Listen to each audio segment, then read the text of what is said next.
देखिए, जिन मंत्रियों के काम बेहतर रहे हैं, जो जिम्मेदारी पूरी तरह निभाए हैं, तो सरकार में फिर वो उसी काम को जिम्मेदारी दी गई है।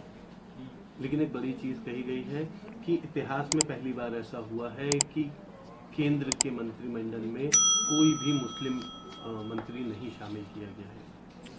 अब इसके संबंध में अब हम नहीं कुछ कह सकते। 200 मिलियन की आबादी है मुसलमानों की, कोई भी मुस्लिम मंत्री नहीं शामिल किया जाना। अब मुसलमान अपनी लड़ाई लड़ता ही नहीं है, वो कभी कांग्रेस की लड़ता है, कभी अखिलेश की लड़ता है। अगर जिस दिन वो अपनी लड़ाई लड़ना शुरू कर देगा, उस दिन हिस्सेदारी उसको मिलना शुरू हो जाएगा।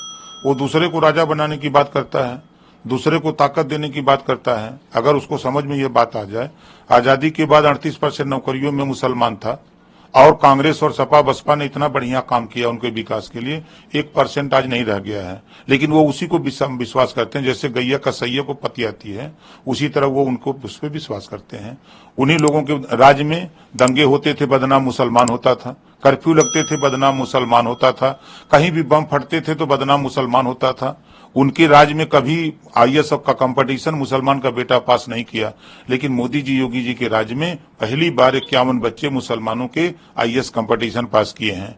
पहली बार देश में ऐसा हो रहा है कि कहीं भी दंगे नहीं हो रहे हैं, कहीं बम नहीं फट रहा है। एक कांग्रेस सपा की सरकारों में होते थे, मुसलमानों को डरवा करके अपने पास रखने की कवायद करते हैं, तो वो उसमें सफल है भैया। हम लोग अपने काम में हैं, हम सबका साथ सबका विकास चाहते हैं। जो केंद्र और प्रदेश की योजनाएं हैं, उस योजनाओं में सब जो 140 करोड़ आबादी जो है देश की, सबको हम लोग उसमें एक समान देखते हैं। कहीं कोई योजना ऐसी नहीं है कि जिसमें लिखा हो कि मुसलमानों को मत दीजिएगा। एक सवाल बड़ा महत्वपूर्ण है, आज कैबिनेट बैठक है उत्तर प्रदेश में, मंत्री जी जो थे पीडब्ल्यूडी वो केंद्र में चले गए हैं, यहाँ विभाग खाली हुआ है। क्या लगता है किस तरह की चीजें रहने वाली है? अब वो माननीय मुख्यमंत्री जी का विषय है, वो अपना जैसा जो डिसीजन लेंगे सबको सर्वमान्य होगा।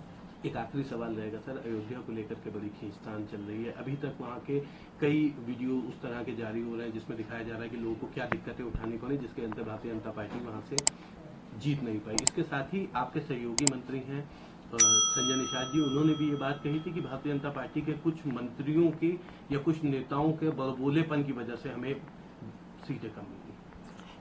अब वो उनका विषय है, हमारा अपना विषय है। भारतीय समाज पार्टी पूरे प्रदेश में ही नहीं, पूरे देश में जहां हमारा संगठन था, हम एनडीए के प्रत्याशी को वोट दिलाने का काम किए हैं। और इस चुनाव में 37 सभा हमने किया, और 37 सभाओं में मैंने देखा कि जहां 10,000, 12,000, 15,000, 8,000 की भीड़ थी, उस भीड़ में प्रत्याशी के साथ कुल मिला जुला के 100, 150, 200 लोग रहते थे।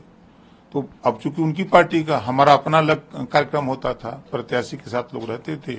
हमने अपनी पार्टी का, अपने संगठन की बदौलत हम लोगों ने 90%, 95%, 98% तक वोट दिलाने का काम किया है, जिसको प्रत्याशी लड़ने वाला और लड़ाने वाले भी लोग इस बात को कह रहे हैं कि नहीं, भारतीय समाज पार्टी ने बड़े ईमानदारी से उनके लोगों ने वोट दिया।